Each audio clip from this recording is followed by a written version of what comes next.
You didn't finish it? Let me see that. Hello again, everybody. Welcome to another edition of The Harsh Reality. You see, for people like Beaufont, there's my background. So please say don't please acknowledge that for a second. There you go. Very nice. Thank you. Shout out to Alex Thomas for this beautiful painting. There you go. Now this will be a part of the backdrop. So don't say I didn't show you that my backdrop is completely blank. And of course, we have the man, the myth, the legend, the guest, the man, especially the man of the hour, Mike Seidl. Everybody, long time no see. Yes, good to be back. Long 24 hours. Very long. And of course, today we have a very interesting thing to talk about, don't we? We have a couple of interesting things indeed. Yeah. Yes, especially. And it's a hot topic in these times. It's one of those timeless things. So a lot of power outages I noticed in this area here. Not here, luckily yet, and then I hear that even in Canada. So that's weird. Maybe it's just becoming a trend where the power is going out everywhere. Right. So, the power. Because I've heard from quite a few people today, and even here locally. So the powers, because I know in the city they had like one of the factories get blown up. So exactly, that's weird. It just seemed like you don't know if it's just that everything's getting reported now. Sometimes it's just that. More things are being reported, but of course, sometimes something's up. And all I know is that damn near 7 years ago, there was a trucking company that got blown up by like certain members of the mafia because of the outfit, because these two guys were caught like stealing money from them 20 years earlier. And they ended up having their own successful trucking business. And the thing is, though, no one even cared about the story because of all the political bullshit that was going on. Even though it was like old school, outfit type behavior. Where they basically just like kidnapped the guys, burnt them alive in the burnt tire company, trucking company. Oh yeah. How often does that shit go on? Do you think it's more or less these days? I would think more. I would think more than we think, but less than it used to be because people are just, I don't know. People are like leaving. Some people are real timid nowadays, but other, trained criminals are taking this opportunity where it's like the Wild West out there for those areas that are not under complete Big Brother surveillance, which, the whole, I guess the thermal grid's not. Skynet is not fully operational yet. Right. I think a lot of people, though, it's just like, I guess violent crime's not as sexy as it used to be for some.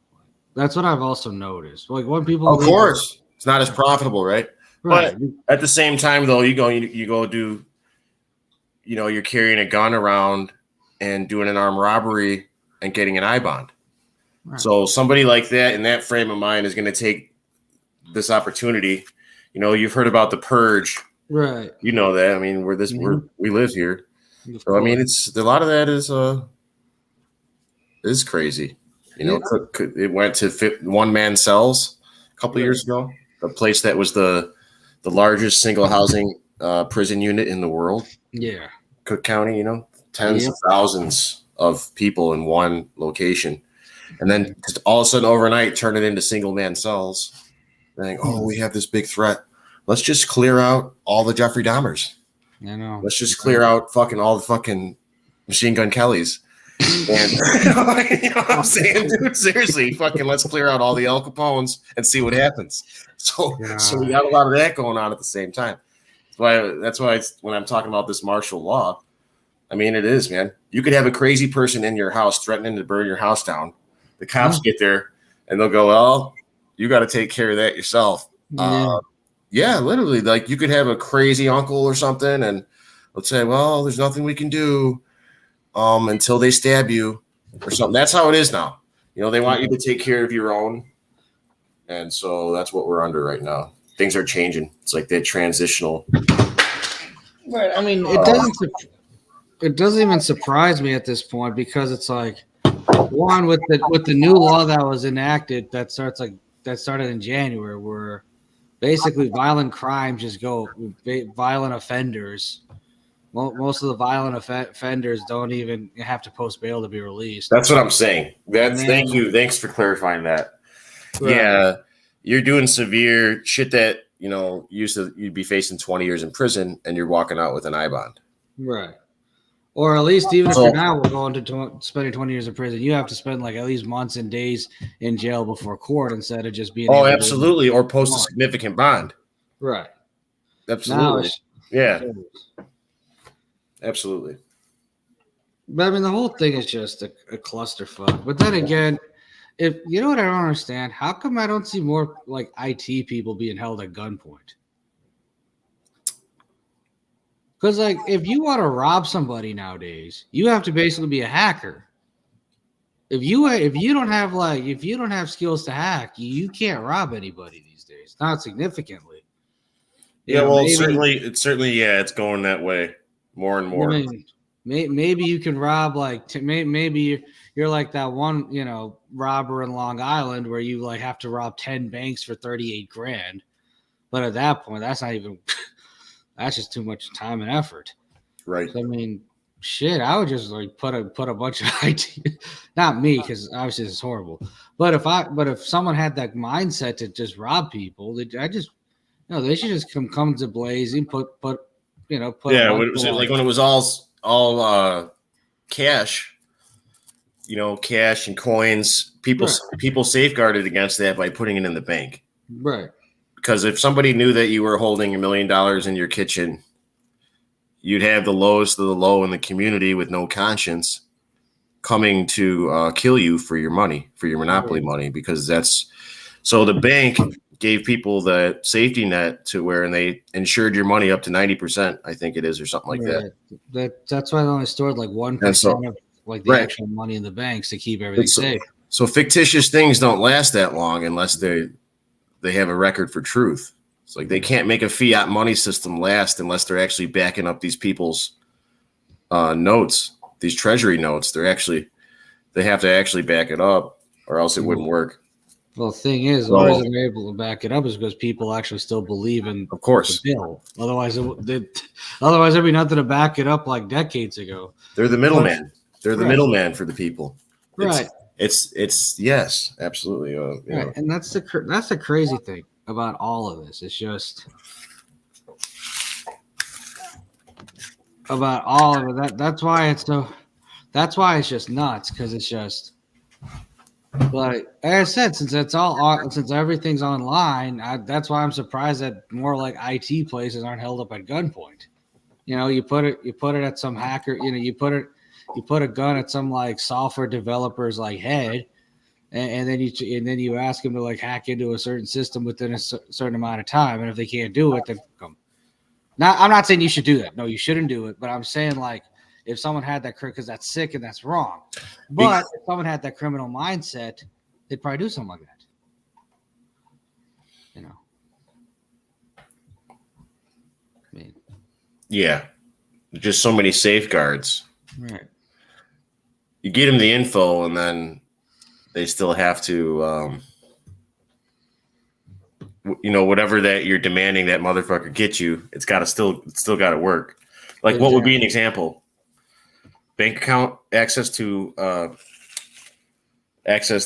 people's assets, like, or you know what I'm saying? Stuff like that, right? Yeah. Because all cybersecurity is done by private freelancers. That's who the government hires. Well, yeah, because the government itself can't do their own work. Well, they can't keep up. No, it's all done privately. But the private sector is the government, right? Ironically, so. Well, I mean, we saw what happened when the government was in charge of like a cybersecurity database. It got hacked by the Chinese, as far as we know. Right. You know what's funny is these nuclear silo sites that we supposedly have for just ground to air nuclear weapons, it's all like archaic computer software, like floppy disks. Yeah. And so the government intentionally uses archaic software, I think, because it is safer as far as a security standpoint. I mean, it's so archaic that, I mean, where would one even begin? They're not even connected to the internet. And that's how that's how you want to be, right? It's all done through fucking walkie-talkies and shit. Yeah, walkie-talkies and floppy disks and all that other. Yeah, which has its, analog, man. I mean, versus digital. Bro, if you look at the what do you call it? I remember one time on a show, like last week tonight, like years ago, they showed I'm trying to remember like the place where they had the control of the nuclear missiles, and they look like computers from the 80s, 70s. Absolutely. 80s. It was like, what the fuck? Oh yeah, dude, this shit is archaic, ancient. It is ancient, man. They're fucking rotary phones and shit. Yeah. So yeah, at this point, I don't even know like what. I don't know what else could happen. The only thing I know is, speaking of archaic things, we were talking about this a lot. Yes, let's get into this, man. Without any further ado. We won't mention any names, but we could tell like certain people, certain high vibe people would love that. Oh yes. It is high vibe, vibrator, high vibe nation. It's this is so in the old days and in places like Pompeii, where this is artwork for this is an idol from Pompeii that a resident would have placed on top of their doorway, their front door. And so they had stone houses at that time. And this would have been a typical display on the top of your door, because there was a custom to display your God on your door. So like if the Jews would have put a Torah verse saying, love your God with all your heart and all your soul and all your might, these people chose to put, just basically like a walking horse cock with an extra clitoris vibrator extension on it.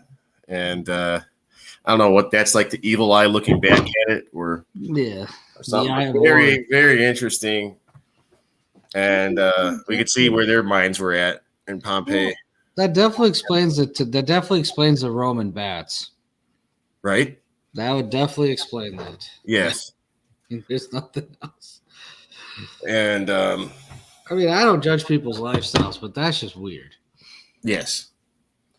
And so it's pretty dead ringer for a vibrator, the A2000 or whatever they call it, with the double. It's pretty much the carbon copy of a modern day vibrator. All right. Is that the pink one? Yeah. Can you show that too? Can we put that up there? There you go. There you go. So, I mean, hey, that's just. this is what the spirit of the times, the zeitgeist, or it was the spirit of Pompeii, and now it's certainly the spirit of our time as well. Yeah. And so it's kind of like, the way that we have really brought it into the 5D realm, the 5D reality, is we took a standard dildo and we gave it, power. So now it vibrates. So now, when they're talking about, the world's all about vibrations and being positive, this is what they mean. It's just vibrates. And it gives you a good feeling. And it's, right. And it has to do with your chakras and gives you a really. What's so sad? I'm a Hindu and I know about the 7 chakras and all that. And I just think, why are these idiots like sexualizing and fucking emasculating my religion? It's just weird. It's like, it is, man. It's weird.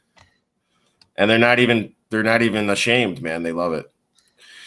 Well, and then we have the muddying up. Yeah. So that's what they mean with the high vibing, and It's definitely on a high point. And bringing technology, bring it up to date. Before you just had an obelisk that just stood still, and that was cool, and people love dildos. But the vibrator, they have to make something to keep up with the times. The vibrator gives them what they want, what they need, with modern technology. So yeah, I mean, it's just. I mean, it's just, I don't even know. All I know is that you hear all this Pompeii this and Pompeii that, but nobody bothers to mention that half the residents had fucking giant fucking dicks on their, there you go, on the top of the door, the front doors. So, and the bigger the dildo, the more prominent of a member you were. Like if you were the town baker or something, the important member, they needed a baker. Oh my God. Likely you had something like this, so everybody could see it. It's your status in society, and so. And then, ironically, this place gets like vaporized, and all these people passed away. I can't believe they have. I'm not saying that's why, but it's just ironic. It's funny. It's definitely not a coincidence after what you've mentioned with Pompeii and the other place, and then what's going on now. Yep. Who do you think is going to survive any of this? Like, I don't think. Oh man! And as for the other one, all I'm going to say is, if you're using something like this, you don't really get to complain about. You can't complain about why you can never be satisfied. I'm just saying. And I mean, every woman wants the guy's dick with a little bend on there, I guess, like that too, right? So they're already putting that in there with the tech. The other one was bent too. So they loved it back then, a little bendy, and now they love the little bendy today. So nothing really changes. It's the same people 2,000 years later. So they got the same bend in it, and for the extra leverage and rubbing inside on the G spot and whatnot, and all. Some people need the bend. Other people need to have drugs massaged on their prostate and other people need their G-spot massage. To different walks of light, right? Different strokes for different folks. Man. Exactly. Literally different strokes for different folks. Exactly. I don't even know. Indeed. I mean, the whole thing is just weird. And speaking of people who understand the concept, different strokes for different folks, Robert Walker is. Hey, Robert. Lindy says the world has gone cuckoo for Cocoa Puffs. Well, that's one way of putting it. And okay, has anybody heard about stars being out of alignment or the Earth? There's all this talk about the Earth's wobbling and things aren't right, and the Earth's off his axis. And the weather's not right, and all this, and the people are nuts and all that. Well, coincidentally, in the book of Isaiah, I found a little bit of Bible buffoonery here that I thought was interesting. In chapter 24, it says basically that the earth is utterly broken down. The earth is clean dissolved. The earth is moved exceedingly. The earth shall reel to and fro like a drunkard, and shall be removed like a cottage, and the transgression thereof shall be heavy upon it, and it shall fall and not rise again. So, and then it gets better, and it shall come to pass in that day the Lord shall punish the host of the high ones that are on high, and the kings of the earth upon the earth. They shall be gathered together as prisoners are gathered in the pit, and shall be shut up in the prison. And after many days they shall be visited. The moon shall be confounded, and the sun ashamed, when the Lord of hosts shall reign in Mount Zion and in Jerusalem. So, the point being, it's kind of prophesying here about this earth being out of alignment, drunk. It's like a drunkard. And then later on in this, the next chapter, it says the ordinances of the earth itself are out of whack. It's just something's off here. And it says because of the people. So that's one of the things that anytime something's going on in the Bible, it's always because of something that the people were doing. It's not like, oh, this volcano went off today. The random comet hit the earth. And that's why when they say the Jews were the first to write history, people will try to say, well, the Bible's not a history book. But actually, it's the first history book because everything else before that was just some random king lived 900 years. He did such and such. And it was just these random data points.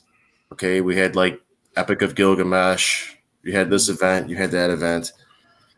But what the Jews did, or whoever they were, they're just commonly known as Jews now. It's like a blanket term. Yeah. Gave it a story. This has happened because these motherfuckers were dirty ass little bastards, and that's why this happened. Or, and then so it's history because that's what history really is. Right. It's telling it in a story, in a his story format, exactly. Because you could, like I said, you could know literally everything that ever happened in the world. You were immortal and you had the perfect memory, but now you have to still put it into a story. Now, what does it mean to you? So you know everything that happened. So that's why they're said to be, the first ones to actually that style of history.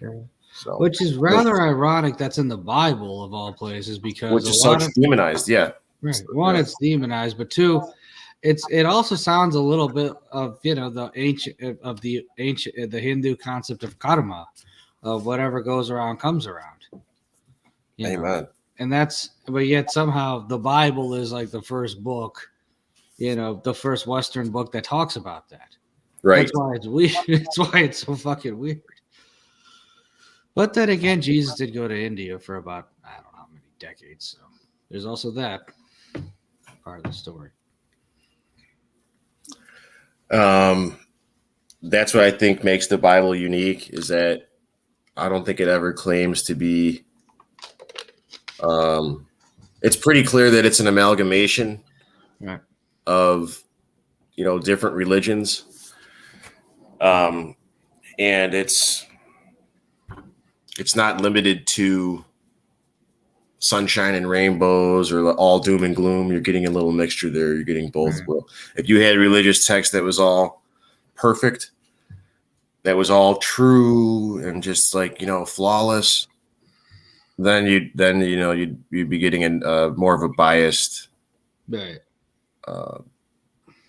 fuckery compared to at least the Bible. They're just throwing it all on the table for you, giving you a more realistic view of the world. There's scumbag people, there's murders, but there's a lot of charity. There's a lot of love stories and good things too. So it's a mixture.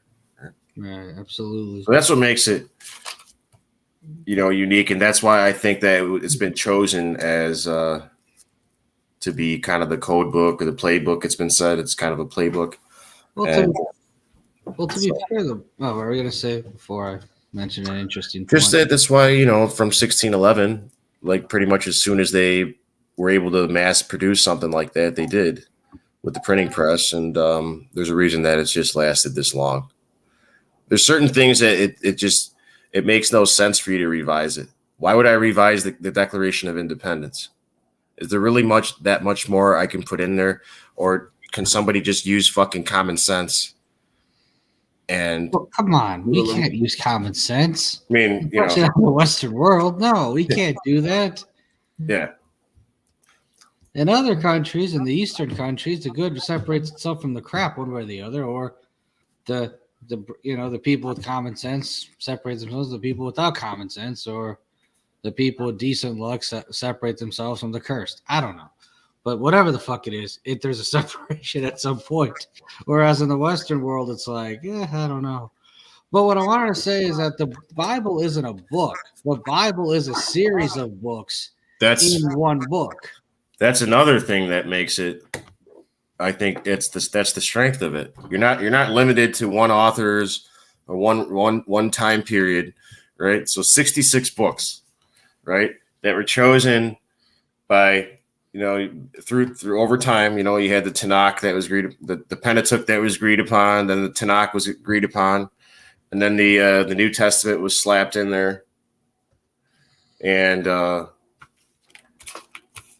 so these were people that like boards. There was a board and said, "Hey, we're going to have these books, and then we're going to get rid of these books." Right. So actually, there was actually the human mind involved into it. Not just God did this. God fucking wrote. So like in the Mormons have these gold tablets that supposedly Jesus. See, according to the Mormons, which are also known as the Latter-day Saints,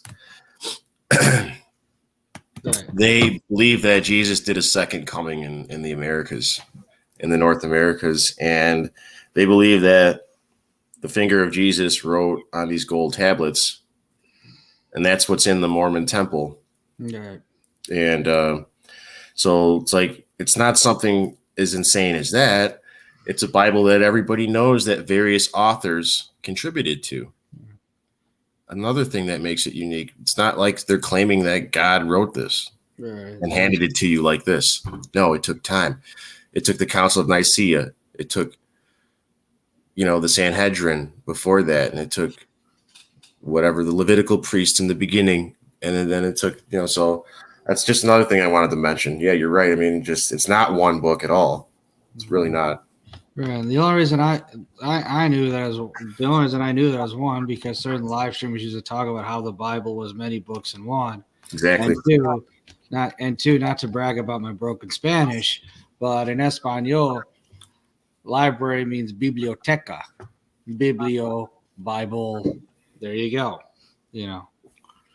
Exactly. Right. Exactly.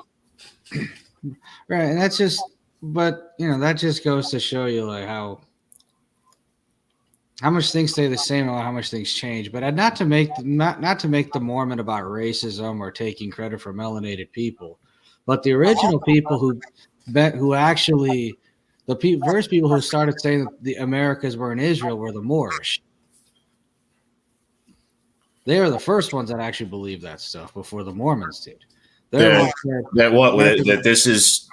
this is Israel, Turtle Island. That the Americas were the chosen land. That was Israel. The Moors are here. And there's always so many like Spanish Moorish names in America. But not the Bay names, right? Like not the Bay persuasions. I think some might be, some might not be. I'm not sure. Because I don't know. Because I know the Moors believe that they were I know the Moors believe that that they were here at one point. So the Moors, they went everywhere. If you let them tell it, right? But and apparently, America. But there's, especially this version over here that the Black Hebrew Israelite Nation of Islam type muddied up fucking ghetto version of it over here. That's that probably even Noble Drew Ali would be ashamed, and embarrassed for what it's become. Yeah. Or these guys like Malcolm X or anything, if they stood for anything, they would see now what it's actually become, and then they would, because you have to be a hypocrite back then. You have to throw yourself out on the line. We like to pass everything off to being agents. Oh, MLK is an agent. Martin Luther King's an agent. Just everybody's a fucking agent. Right. But these were real people who believe these things, and there's definitely, that's the part we forget, that these were actually people who, some of them, yes, they were groomed into whatever their particular culture was, but Tupac was a Black Panther. Right. His mom was a Black Panther. His parents were Black Panthers. But by being born in the family, it's right. But you wouldn't say that he's a Black Panther or something. But yeah, it's and of course, Black Panthers are run by fucking Masons that work for the fucking government. Mm-hmm. And that's why it's a dead end, man. So, but they martyr these people. these heroes, Tupac, MLK, and then when people still talk about them all these years later, it's still getting the job done. So even though these people have been dead and gone, the legend and the psychology of it, the psychological operation still lives on. I mean, in the hearts and minds of people today. It just goes to show you how often it does, but like their stories have always become co-opted by the same people that are controlling them earlier. To where it's like their stories and their influence has been watered down much more than people would like to believe. I mean, hell, I didn't really think about them being controlled by the Masons until I started thinking about people like Fred Hampton getting killed for actually being true to himself, while people like Huey Newton just became like a pro-Reagan, basically like a Herman Cain before Herman Cain, when he was like all. I look at any of these people who got killed.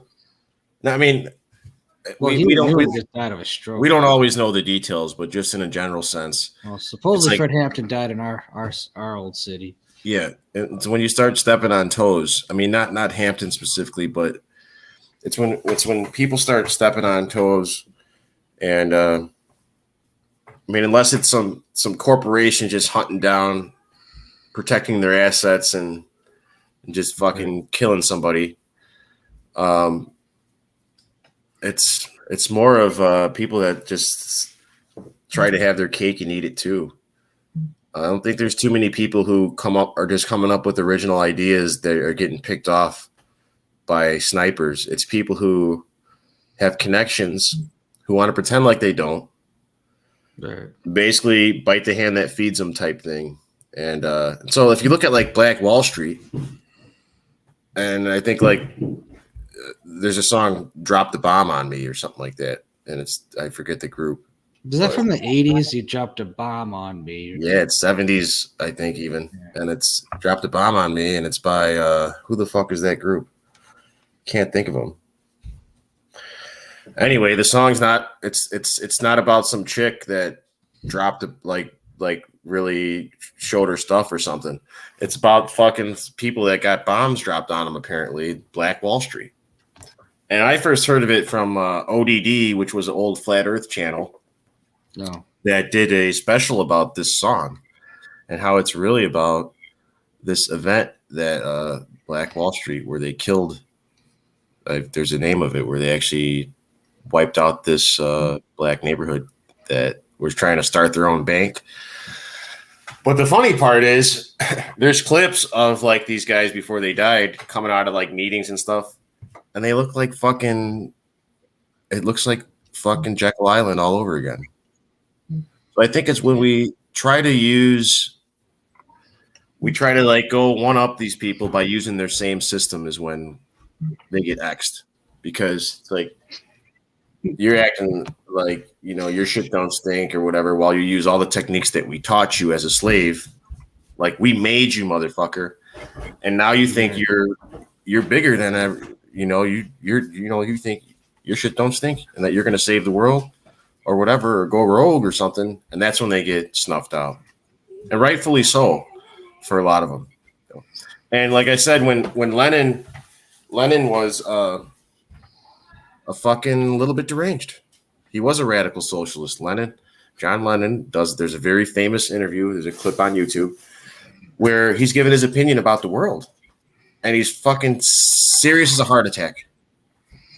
Just looking straight into the camera about, I believe the world is, what do you need? I believe the world is run by maniacs.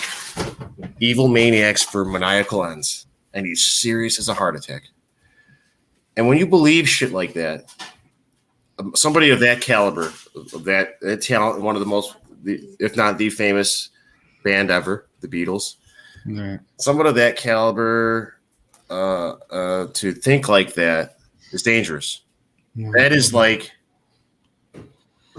having some African American up there that's just talking about white folks all day. Now that's become the norm, but they much more easily use somebody who's not playing the race card all day, who's not saying the world's run by maniacs, who's not a radical socialist that's making songs like Imagine Let's all just fucking imagine. No religion, living life in peace. Woohoo! Dun, dun, dun, dun.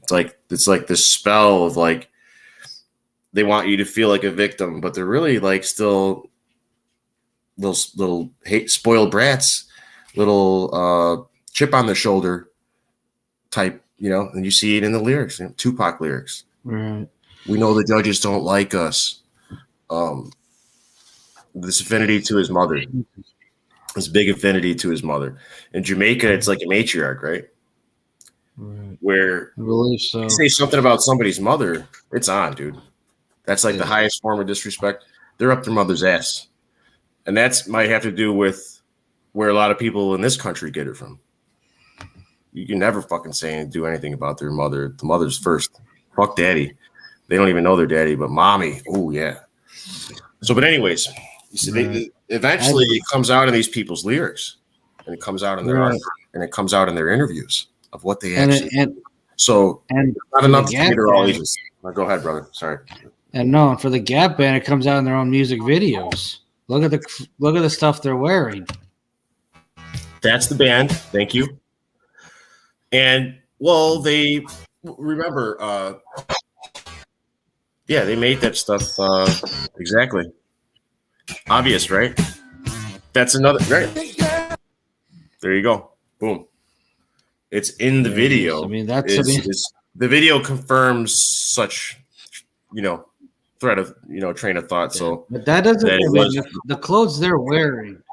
The clothes they're wearing does not sound like a video about. Does not depict a video of a girl. No, but if you're just listening to it on the radio, it's a girl or something that came into his life. It did a one night stand, blew his fucking, blew his mind, whatever. If you're not paying attention to the lyrics, you're just dancing. But if you know a little something, a little bit of knowledge, then this opens up this other reality that it's a fucking bombing of these people who are pretending to be Jews, these blacks who are dressing up like mobsters or fucking Jewish bankers and fucking using all the tactics of the systems that they were taught to try to one up the system that made them. And then all of a sudden here comes the bombs. Boom, boom, boom. You're fucking I'll play the video without even the song and it'll look like it. I mean, unless you want me to play the song. Yeah, maybe a bit. I mean, we should be all right. I mean, but yeah, I mean, the video, like you said, the camo and right. You turned me out. Come on. They got turned out. Come on, dude. Dressed in camo and fatigues and all that. You turned me on. Turned me out. Yep. Right. And then I don't know if the Imagine video is the same. Although someone, whether it's a joke or not, would say, well, after introducing Yoko Ono to the world, I could see why John Lennon was assassinated. Sure. But at the end of the day, his bottom line at the end of the day was that the world's run by maniacs. So we can't really let this guy. Now, he could have said anything he wanted to, but his bright idea was his bottom line on the world was that it's run by maniacs. So that could be dangerous, dude. It could be taken the wrong way. That's enough to make somebody become a John Lennon, little radical socialist fucking mini-me right behind him. Yeah. And start telling everybody the world's full of maniacs. Now everybody thinks the world's full of maniacs. Well, that's what they want you to think now. But back then they weren't ready. No, they really for everybody to think the world was maniacs yet, So no, I mean that's what people don't realize. It's like this works, but like psychological psyops work in numerous different ways. They don't work just one way or the other. They're looking right.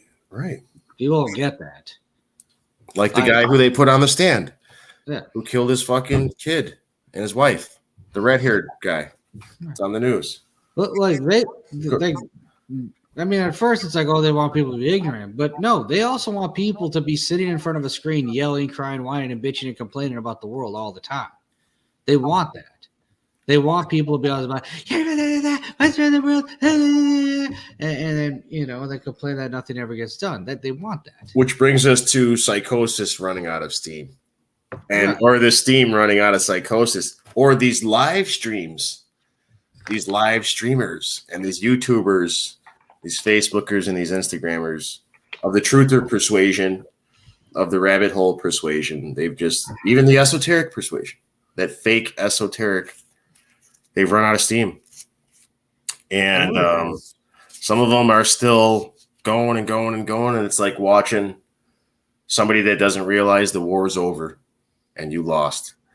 And it's like, it reminds me of when I was a kid at Chuck E. Cheese and you went behind the curtains and you seen them, all the little automaton, giant stuffed animals playing on the band, and it was like a little bit creepy. It's like, there's no kids back here. Why are these things moving around? And like all the stage was like lit up. It's like some people don't really realize that it's over, but they're like going through the motions as if the world's still there, and it's like that world's gone. That world that served its purpose. That to alert everybody. Everybody's been alerted. It's like 911 call was 20 years ago. 20 some odd years ago. We had the emergency call. Yeah. And that's the weird part. It's like, especially seeing the way they do things, it's like, guys, this is 2023, not 2013. What are you doing? Why are you using old tactics for today? You guys will be the fucking truthers and critical thinkers and researchers, and yet... What are we using? The Paul Revere tactics? Like we're going to go through and say, hey, the Jews are here. The CIA is here. Hey, pretty much this is all public info now at this point. Right. And I understand, people don't want to let it go. Right. That they want to be valuable, the sacrifice. They want to be that Christ figure. And it's funny. They're like, the Bible's the devil. The alphabet boys are the devil. But you want to be like Christ. And you want to put yourself in the line and be the suffering servant and alert everybody about everything. But that's the Christ figure shit in the Bible that you said was a fairy tale. But you're being the Christ figure and trying to warn everybody. So it is ironic, man. It's very ironic. And the weird part is, it's like, the weird part is like the same idolatry, the same worship that they shit all over normies and NPCs for, and rightfully so to a point, is the same thing that is the same trap they end up falling into. So on one hand, they get it on one side, but on the other hand, it's like they go full retard. That's the irony of, you wanted to call out all the characters, how all these NPCs, how everybody's sleeping, and you became, in doing so, you became a part of the script yourself. Yep. You got stuck on the red pill. And right. I mean, at least the normies, their idolatry, their worship is for people that make 7 and 8, 9, 10 figures. Right. These people, these truthers, and then these truthers, critical thinkers, researchers, their idolatry, their worship is for people who can't even pay their bills. Right. It's like, what the fuck? Right. Like, I'm at the point where someone's like, "Oh, Harsh, man, you're my favorite live streamer." It's like, I'd be like, "Yeah, that's nice. I'll buy you a few shots, but you don't expect anything from me." Maybe I'll get you a ticket to the Homegrown. Maybe I'll get you 2 tickets to the Homegrown Arts and Music Festival, and we'll just, get shit faced there itself. But I mean, don't expect me to be your hero or something. Right. I don't want that. I don't want that. Yeah. I don't even like public figure status. Fuck this we're celebrity shit. No. And here's the thing. If you had a following like that and you had people admiring you, wouldn't that make you really want to, and if you decided to stick with it, wouldn't that want to make you really provide a good show, something that goes beyond repeating the same thing every day? Pretty much. Wouldn't that want to make you really at least say, well, hey, I'm not the captain, I don't have all the answers, but at least try to give them something, worth their time at all. But it just seems like when you're caught up in the selfishness of trying to save the world, although you're making it seem like you're the suffering servant, putting it on the line, it just seems a little too convenient. It is. It's a little too convenient. It's a little too redundant. It's, people fail to realize is if you're preaching to the preachers, you're not going to do anything anyway because you're just creating instead of like breaking the echo chamber, dude. I laughed my balls off, dude. I know. It's just, and of course, that was one of the times I didn't have I couldn't like or comment like now, but when you did that echo chamber post about preaching to the preachers is makes echo chambers or something, I was just fucking dying laughing, dude. It was hilarious, man. Yeah, that was a good one. Yeah. Thank you. I mean, I have to credit Sabrina Viesler for that because she's the one who talked about how, like, well, what the hell are we doing here? We're just preaching to the preachers. I'm like, yeah, we are. I mean, that's why so many live streamers. She's right about a lot of stuff. Yeah. So. No, that's why so many live streamers I knew of back in the day quit live streaming. It was like, all right, this is stupid. Let's do some other things. I mean, why do you think I've even rebranded? Like, that's why we want to do more arts and music, arts and entertainment. And then, if we cover the important issues, we'll cover them. But other than that, like I said, if I ever had a following or even work to it, I'd rather diversify and cover different topics and different artists than do the same old fear porn bullshit. You'd want to, or at least stick to what you're good at and do it proficiently. Right. If you're a good fucking, a teacher of the guitar or something, and stick to that. Like when you're Michael Jordan at something, you're fucking, exactly. You're good. You don't have to prove it. You don't have to fucking keep reminding people how fucking good you are because you just know you're born that way. You're just. Right. That's too bad. LeBron. Too bad LeBron fans don't understand that. Right. Right. It's like, with Michael Jordan, you just don't want to be his caddy or his waiter. That's all. I've heard stories about when they used to go. Remember when it was the Excalibur downtown, and what was the other one next to it? The Crazy Horse. I believe so. Yeah. But about how those guys are. Scottie Pippen never tips. No, never tipped. He was an asshole too. Yeah. I think Rodman was the one who tipped. Rodman never took a shower until he got to the game the next day. Yeah. And then after the game, he didn't shower. No, he never He went straight to the club. Yeah. Like that. He just went to the club. That was yeah, dude. The funny thing is when, Tony Kukoc and Luke Longley would talk about how they try to go clubbing with Rodman. They couldn't keep up. They're like, no, I almost died. There'll never be another time like the 90s. No. You know how exciting that was? Repeat to three-peat?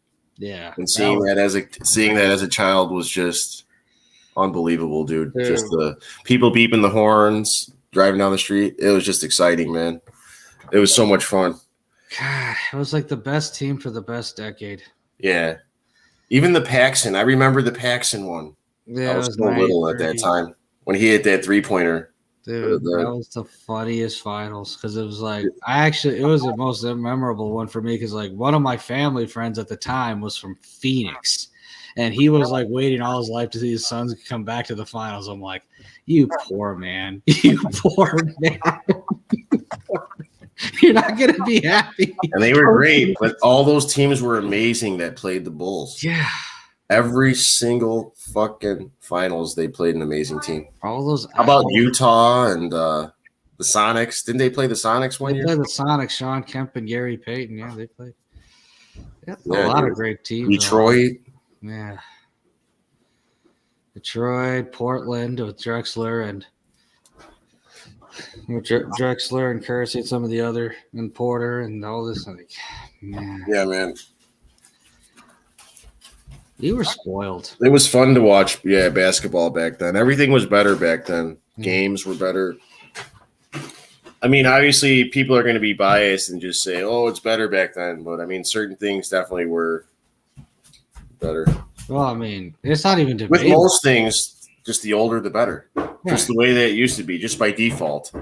Right. If you get the old original, stereo or whatever, it's more quality made than modern day stuff. Hey, modern day stuff doesn't last, and there's nothing just whatever, I mean, basketball now is not even a sport. It's just a bunch of nerds just running up and shooting threes. Oh man, I hope this beer didn't freeze, dude. Oh shit. Yeah, that's what makes me that made it easy to stop watching sports years ago. Yeah. But I used to love football, man, and boxing. They took boxing off of ESPN. Damn.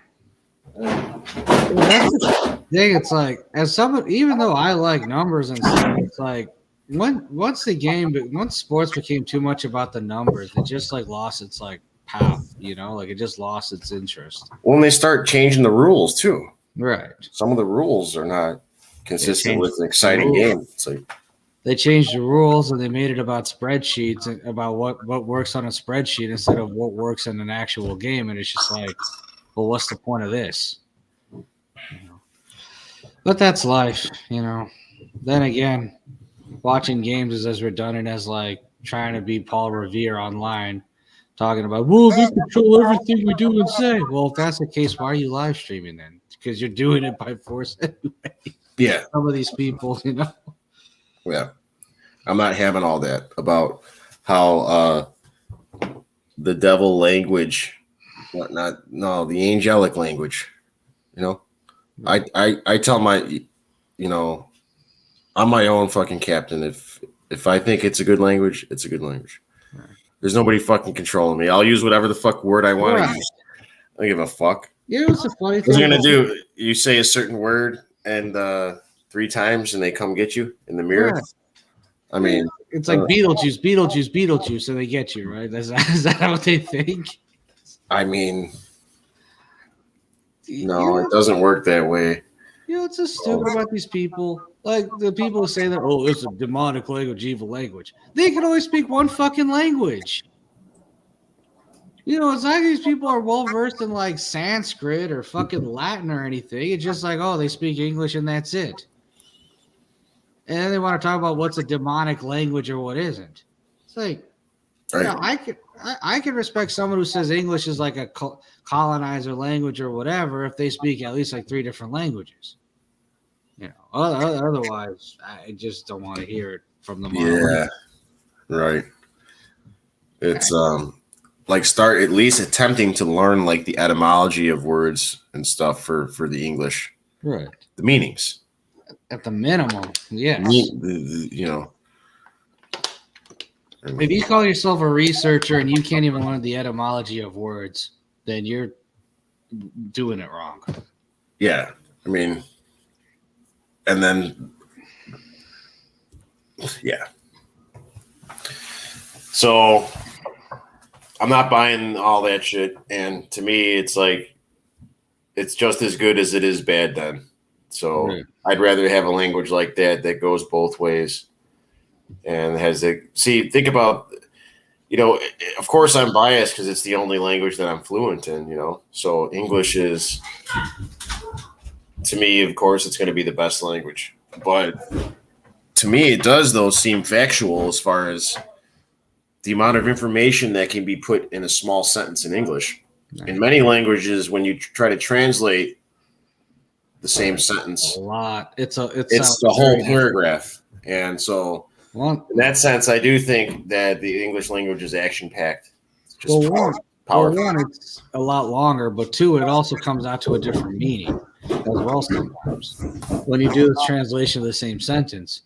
Someone who used to speak other languages back in the day, like I'm telling, like certain phrases just don't translate the same as they do in English. But what people fail to realize is English isn't a language. It's like a hodgepodge of languages mixed up into one.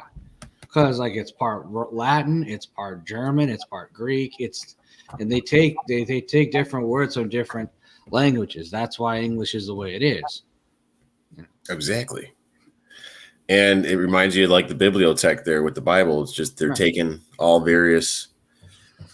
So the NIV, the New International Version. Nice. Rupert Murdoch.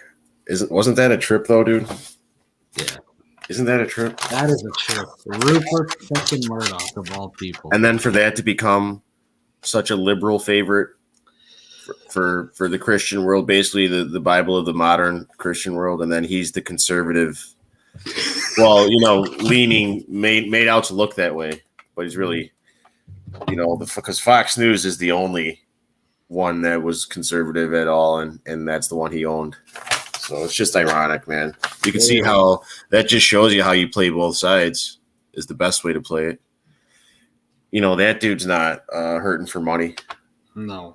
At all. He played a smart move with the way he did that one with that book. Yeah. Because that's controlling the script, man. And it is. So, but yeah, I mean, to just want to maybe take this time to dabble on a little buffoonery, Bible buffoonery. Absolutely. All this love nonsense, is that really what the Bible teaches? I hear every screwball in the world on Facebook, all these love and light freaks of nature, talking about love, love, love. Even my brother Oshis, that's been doing lives on Todd Church's, and God bless him, and he's been doing lives on Todd's and a couple other guys' feeds. Who is this? And he's a guy that's named Oshis Fanyant or something like that. Right, yeah.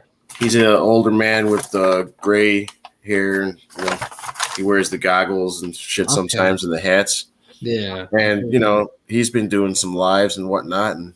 And he should know his Bible a little bit. And, he speaks to the Bible and that type of thing. But all he says is love. Love, love, love, and love, love, love. People don't know what the fuck love is. Yeah. You want them to expect to know what that is. That's just a word. So you're telling them love, love, love. Is that supposed to save the day? God is love. What the fuck does that mean then? So God is love, and so that's some of the buffoonery that's going on. They're telling people, where does the Bible say that? No, the Bible shows you the whole picture. I don't think the Bible says that. Too, even if it did, people don't even know what love looks like. They would take it out of context, right? Not all love is the same fucking like love. It's the same thing, emotion. Right? It's not the same emotion.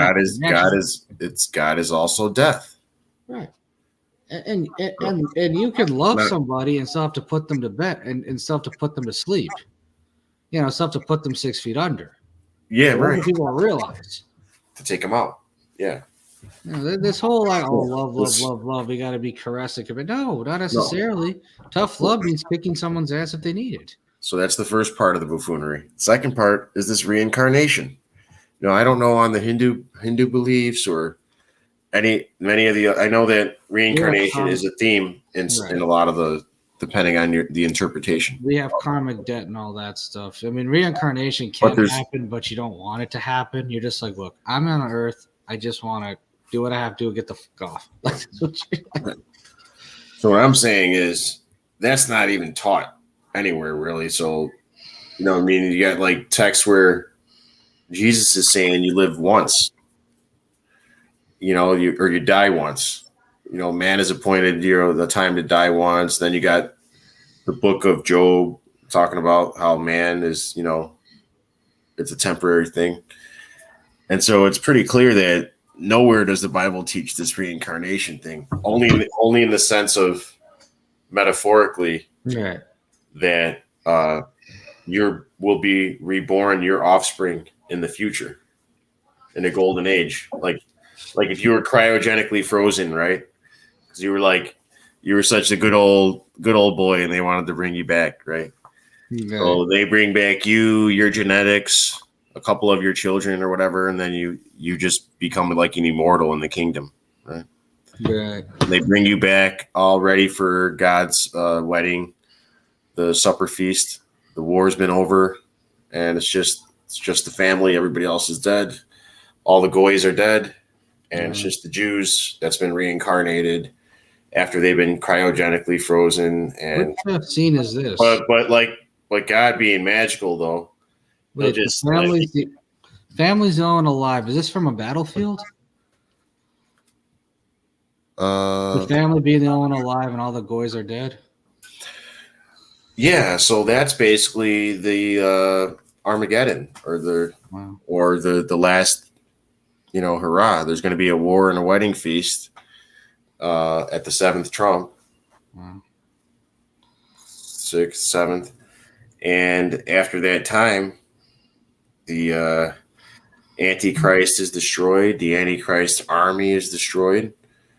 And then there's going to be peace on earth for a time, for 1,000 years, where the Jews teach all the survivors from Mount Zion becomes the temple again, and teach people law for 1,000 years. Teach people the Torah.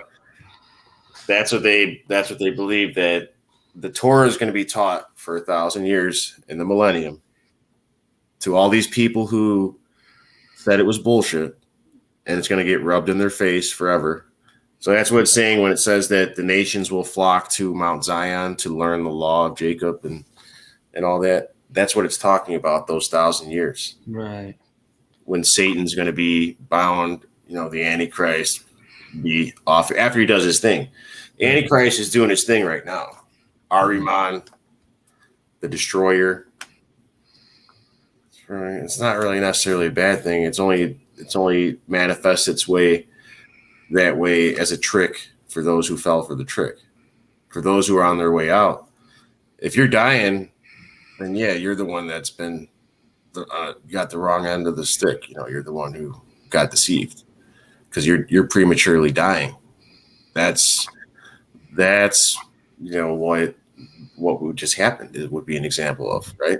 So, but people who would have had faith or knowledge of some particular initiation beforehand, through, whatever their club was or their church, they would have been hip to some of this stuff, depending on how deep it goes. Yeah. As a Mason, some of these Masons knew. A lot of these Masons didn't know shit. Just regular fucking country Joes. Didn't know shit that was going on They just followed orders. Yeah. But the writing's on the wall, and so people know when things are happening, and then they just kind of look out for themselves or whatever. Try to make their own strategy or their best way to soften the blow or whatever, try to, basically be ready for the aftermath and whatnot. So based on somebody's best guess, but I don't really know for certain how long they really plan this shit in the future. For all I know, they're going on a year by year basis. And people think they're planning this shit out hundreds of years in advance. And they might be just planning the news for a year. There's planning events for the next year or something and then having them agreed on. Right. This way it's adaptable. So you would think it's going to be this way and then they do something completely fucking different. Well, I'm sure they have different plans in place, but exactly. a lot of things we'll notice is a lot of this stuff is cyclical. Because the battle you were talking about kind of reminded me of the battle in Mahabharata between two groups of between one big family, like two sets of relatives, the Pandavas and the Kauravas, where the Pandavas were 5 brothers. They had one, and they had God as his chariot named Krishna, and he was just telling Arjuna, look, one of the archers, you have to kill these people. Whether or not you do the job, it has to be done because you're at war. This is what's a battle. And then his relatives, the Kauravas, were basically fighting for the kingdom. And of course, the 5 guys, of course, the brothers with 5 people destroyed the others because, one had God on their side, the others didn't. But because the brothers said, look, you can have 100 men, we'll have God, and that's how they won. But it's just weird how cyclical all this stuff goes. So I'm not even sure if they plan it ahead of time or if they just have 3 or 4 different plans, or they just go through the same cycles. Because a lot of this stuff seems repetitive. Almost. It's repetitive because they already know telepathically. It's like when somebody is asking questions about your friend or something like that. Yeah. And you just know intuitively how to cover for them. Yeah. So you already know what to say to so you won't get your friend in trouble, right? Right. So that's how they are. They're just kind of if there is a plan, but it's a loose routine. And it's on the right. They're kind of like telepathic in that way, where they know what to do without even saying anything. It's like, you know, the game plan, the general script. So that's the advantage for them. Whereas we're the new kids on the block who just now figured it out. Yeah. So it would depend on what we did from this point. Like if we had children, we could hypothetically put them on the same page as a 9-year-old that we are. Yeah. And then from that point, you know, like, you know, really, instead of gearing them up to be the perfect Babylon, slave of Babylon, the perfect consumer, you gear them up to kind of be prepared for the society, like a little Rothschild or something, right? Yeah. And so then hypothetically, exponentially, that effect, and then their grandchildren, but if you just nothing matters, and like I'm just gonna red pill people till the end, and then just fucking be ready to fucking, I'm gonna shoot them down if they come to get me. I'm you know, they're not taking me prisoner, and fucking and all this shit. Then that's all you're ever gonna be. Yeah. David Koresh, that had a little small-minded little operation, little makeshift military camp or whatever it was. No, I don't really know what Koresh's story was, but I just remember it was a big thing. And they came and they got rid of that operation in Texas. I think it was Waco. Yeah. It was. So the bright side of Psychosis is all these NPCs, you know, they're not going down these rabbit holes, man. Like, they're not wasting hours upon Facebook. They are enjoying the fuck out of life, hypothetically. See, people think that truth and being enlightened and all this is so positive, but they don't realize that it goes both ways. Mm-hmm. It's a few good men. You can't handle the truth type thing. Like, some people can't. No. And it's not like it's a battle of good and evil in the sense of like, there's always the black and the white and everything. Duality. Like, this is called, I've called this the land of Horus and Set, you know, America. It is, you know, duality, Freemasonry, and I don't think that ever goes anywhere. No. Non-duality is a cool side road. There's a lot of cool non-duality teachers that are on YouTube, and you know, and that can, you know, really interest you for a while and teach you some things. But at the end of the day, it's all about duality, dual. The human nature is dual. It is. You know, it's always going to be that way. And to say that it's not that way, I think is indicates that they don't get it. So they're telling you non-duality this, and oh, you're polarized and you don't understand. And that the irony is they don't understand. No. Like it's like the person telling you love, love, love. Well, have you thought about what it was? Oh, it's love, and they act like, well, you don't get it. Right. You don't have love. Remember, like, the person preaching God doesn't have God. The person preaching love doesn't have love. It's the best. If Charles Bukowski did anything, some say he was just an asshole drunk. But if Charles Bukowski did anything, the writer, the poet,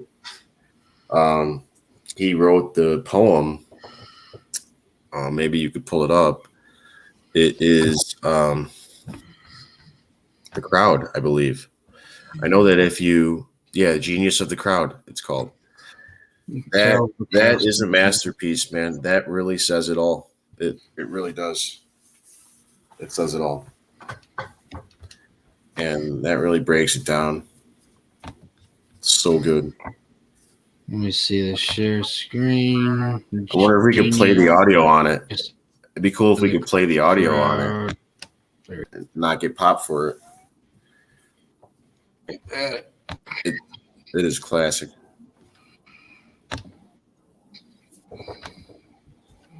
Oh yeah, that's the one. When Mark Barton here at Sandy Hook, Thomas. Stupid ads like this. 2012. That's probably the one. Yeah, that's the. There is enough treachery, hatred, violence, absurdity in the average human being to supply any given army on any given day. And the best at murder are those who preach against it. And the best at hate are those who preach love. And the best at war, finally, are those who preach peace.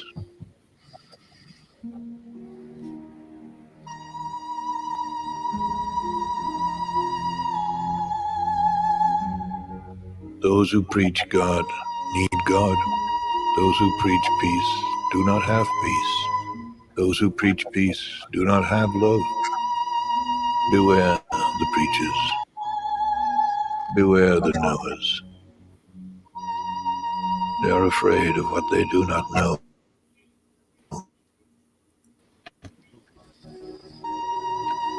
Beware those to praise. They need praise. Beware those who seek constant crowds. They are nothing alone. Beware the average man, the average woman. Beware their love. Their love is average, seeks average. But there is genius in their hatred. There is enough genius in their hatred to kill you, to kill anybody. Not wanting solitude, not understanding solitude, they will attempt to destroy anything that differs from their own. Not being able to create art, they will not understand art. They will consider their failure as creators only as a failure of the world.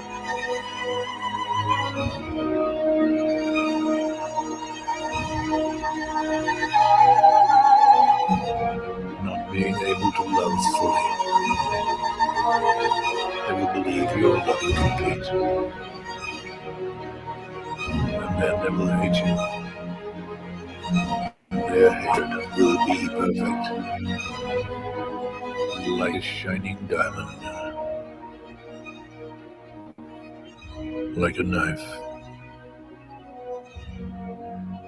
like a mountain.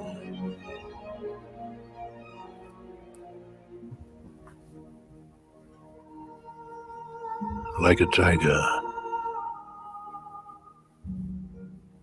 like hemlock.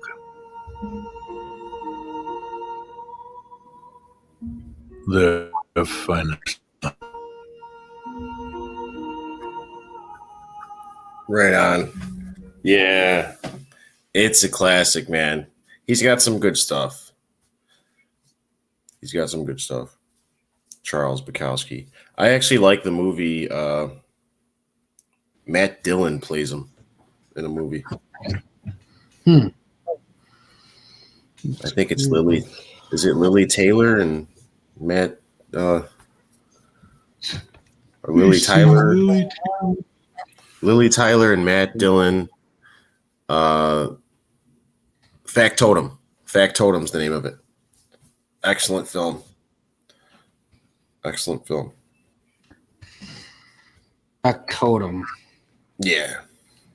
Definitely one you want to watch. If you've never seen it, it's worth seeing one time.